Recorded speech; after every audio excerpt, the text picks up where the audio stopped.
you know that if you are registered to vote in the 7th December elections, you can go to the polling stations without your voter's card and still be able to vote? This is the New Generation Show. I am Emmanuel Oscar, and you are very much welcome to today's episode. Today we find out how to vote, we get ourselves acquainted with the voting laws in Ghana, and as usual, we have two guests with us.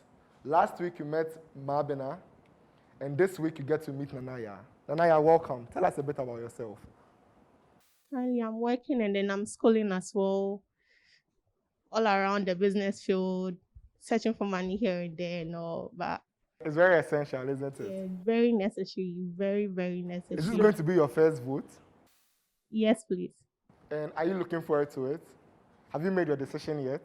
Fortunately, not. Not yet. It's quite a few days to go. Yeah, but we're still looking out for good leaders who we might decide to vote for. And have you heard some of the campaign messages this year? Yeah, a lot of them, but Are you confused? Are you a little bit confused by all the not different really messages? confused as at now, because most of the messages coming across is all about normal promises. We've not heard really like new things coming on board. That's it. We've not heard most things that the youth wants coming on board. It's mostly on the underground basis where we normally know on the roads, like those things that we already know. They kind of putting it in a new way, but we're not seeing something new that is coming up in their messages, actually, yeah. Mabina, welcome back. She mentioned that the politicians aren't saying a lot of the things the youth want to hear. What do you think the youth want to hear? Okay, so before I go to that, I think she said something and I want to just like we've not heard anything new and then it's just the same things you hear over again. I think it should be we've heard new things whilst the old things are left undone. I think what would be good is hearing that, okay, a particular government will come and say, in this my manifesto, okay, you gave me 4 years to do this. I wasn't able to do all. So I wouldn't go prepare a new, manifesto is needed. But then I wouldn't go and prepare a new manifesto based on different issues, whilst there are old issues lacking. So why not just take the old stuff and then just writing it up or make use of it? So for me, I've heard the messages, I've heard them, but then it's just the same as always. I was thinking it has gotten to a point where a particular government will come and say, okay, so this government left these things undone, or predecessors like left, were doing something they couldn't do, so I want to complete them.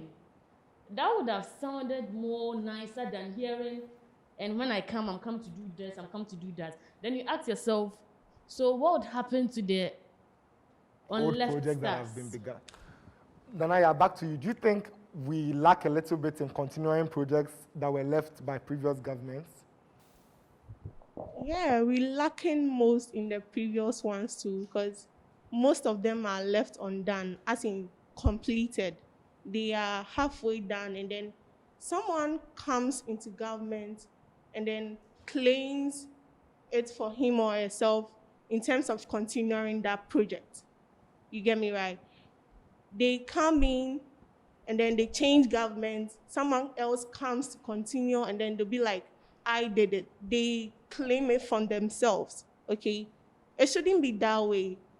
If it's really completed, it's completed for the whole nation. It shouldn't be a claim that I did it, okay? So with the uncompleted projects and messages that they gave us, and then it's still not completed, they should, let me say it that way, they should adhere to their words for their former ones and bring us new ideas that the youth needs to hear, and then convince them to decide whether to vote or not.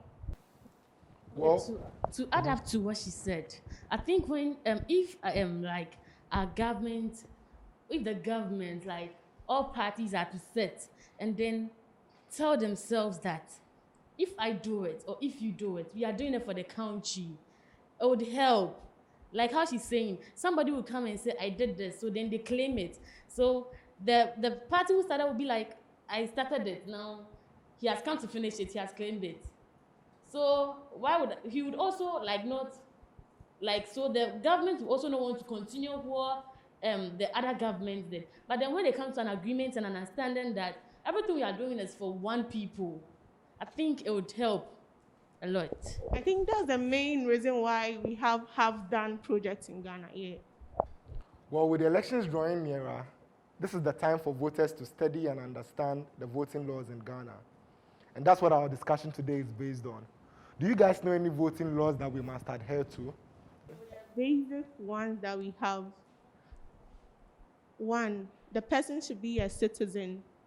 And two, the person should be of age. That's the required age that goes for 18. And then And I think you shouldn't vote for someone in the name of you shouldn't the word does not come. Doesn't vote in You the shouldn't be an imposter. Ah. Okay. Yeah. But what about being of sound mind? Think that's necessary? It's very necessary. So someone can't be just mad and then claim I'm going to vote. Like, But it doesn't work that you way. don't see that happening. I've never seen a madman going to say I'm going to vote. I don't know if you've seen that. So I don't think that is like sound mind is when maybe you see some people are, have psychological problems that but then they can be managed, like they are being managed. So if you know, like you might have a psychological problem. I don't know. Your people know. So you understand? Yeah, so like they should know, okay, maybe this time, like today, 7 December, Manuel is not in his right senses. So we can't let him go to vote. No, like, I mean, Why do I have to give an example? because you're here with me, so I don't know if I get I it. get you. Yeah, so of sound mind too. So the sound mind wouldn't be to the person, it would be to the people around the them. person. But do you think these laws are effective to make sure that the right people are voting? Tell us after the break. And remember, join the discussion at Family Social GH across social media platforms. Remember to adhere to all the COVID precautions. Wash your hands, sanitize, and social distance. We'll be right back.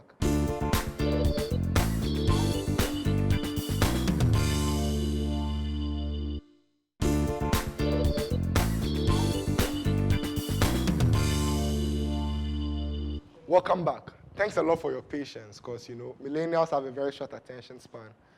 We are still here with Mabena and Nanaya. This is still the New Generation Show, and I'm still Emmanuel Oscar. We're just talking about how effective you think voting laws are. And we'll start with Nanaya. How effective do you think these laws are? It's effective because, one, we have authorities around patrolling all over the place, making sure everything is all right, okay? And then someone seeing the police officer alone won't come and mess up around. And one, the person is coming in with a voter's ID, and then without that, that was our first. Without that, you won't be allowed to vote. Now that it's biometric, and then you just need your thumb on the machine, and then you're good to go. I think it will be very, very good for us to see more improvements on the previous years. With the laws, I think we've been really educated on that on our social media platform, the radio. It's really traveling fast. So I don't think someone will really come around and just mess up. Yeah. Mabena, do you think Ghanaians respect the voting laws? Do we respect the voting laws? I'm asking you. Because when we check in the subsequent years, I don't think we are. Because if we are, you see, since me, I'm not grown, I'm a youth, you see, But then, since I started to get to know about stuffs, I don't know about a single year of election that there has been no violence. Or overvoting, for example. Like, that there has been no problems. Let me make it like that. Every voting comes with a problem.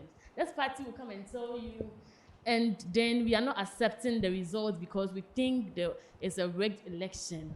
You'd go here, they will tell you it didn't happen because ballots were taken from here. Are we abiding by the rules? If we are, I don't think they are effective. But then that's for the past years. But then we're in, like, now that stuffs have been improved, and then when you watch telly, like watch this news, you see our security personnel assuring us this year is going to be very like that, like so clean. So we hope it goes like that. We just hope this year it goes as effective as it can be, like, so with no problems, because the election day alone, the tension is too much. So we want to get done with it. And then now we are done with it, and then after problems, like, that can even bring a whole lot of issues that would resolve into something big, that would affect our peace. So I think we are hoping this year, like in some few days to come, these laws get effective, and then we abide by them as citizens, you and I too, because it's up to you and I to abide by it. But beyond respecting voting laws and rules, there's also the concept of understanding. In 2016, we saw a lot of rejected ballots. And with this idea in mind that in 21st century Ghana, we are still seeing a lot of rejected ballots. Do you think people understand the voting process? Yeah, that's what I'm saying. See, when we come to Ghana here, the learned people, we are many in Ghana. We are not many, but we are many. And then out of the many, few are learned. I don't know if you're getting me. So, but then I think this year the public education is more effective. Like it has been going around, louder. like it's been louder because of new measures put in place. So everyone is shouting it out. This. So I hope this year it would be a lot stressful. Because even this, yes, a lot less stressful, you mean? A lot less stressful, sorry. So I just hope that's it, because now it's biometric. Now you don't have to, maybe you have left your ID card, you've left it in Bulgaria, you're now in Accra, you'd have to go for it and come back. Now wait, I don't think you leaving your voter's card in Bulgaria will make you vote. Because you registering a Bulgaria doesn't make you that eligible to come and vote here in Accra. Is it? Yeah, but then you leaving, you might do it in Accra and then go and leave it in Bulgaria. Yeah, so we're just hoping that everything goes as planned, like as smoothly as ever, because we've seen stuff's improved. So that we'll say, oh, okay, so this measures put in place has helped bring down the violence, and then like it has eased the stress. Then that means we've moved a step forward to development. So Back in the day, we all just had to wait for the Electoral Commission to compile the numbers, because the Electoral Commissioner is the returning officer for the presidential elections. But today, with the media and with social media, we have different numbers flying around on election day from the media people, from people on social media. What do you think is more important? Looking at the projected numbers from the media, or waiting till the Electoral Commission declares the numbers? Okay, speaking on that, I think we should hold on and then wait for the information from the right source. Because most information on the social media now are not based on facts, sorry. They are mostly not based on facts.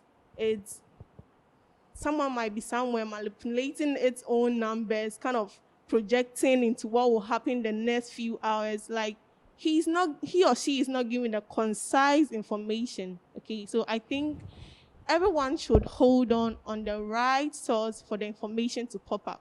Yeah.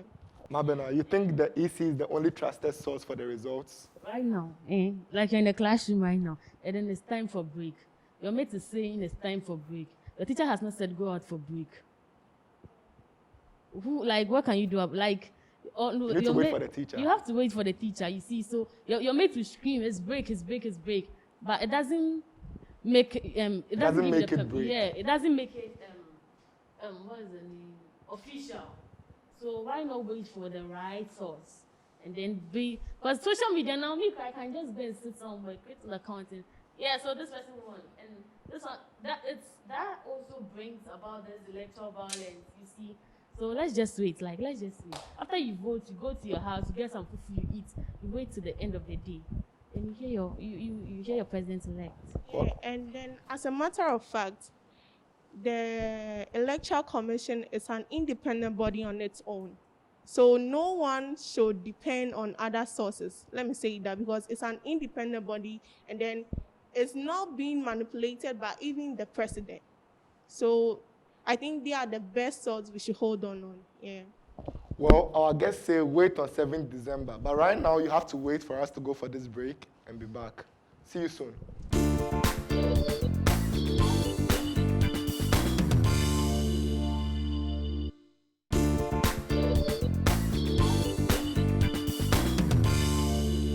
Welcome back.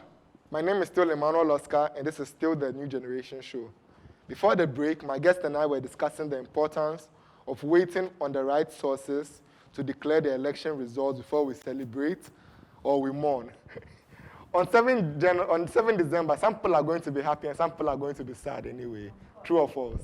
True. Okay, before we jump back into the topic, let's just discuss. How do you think you should react if your party ends up losing? Or if the candidate you voted for ends up losing? Go into your room. Sleep.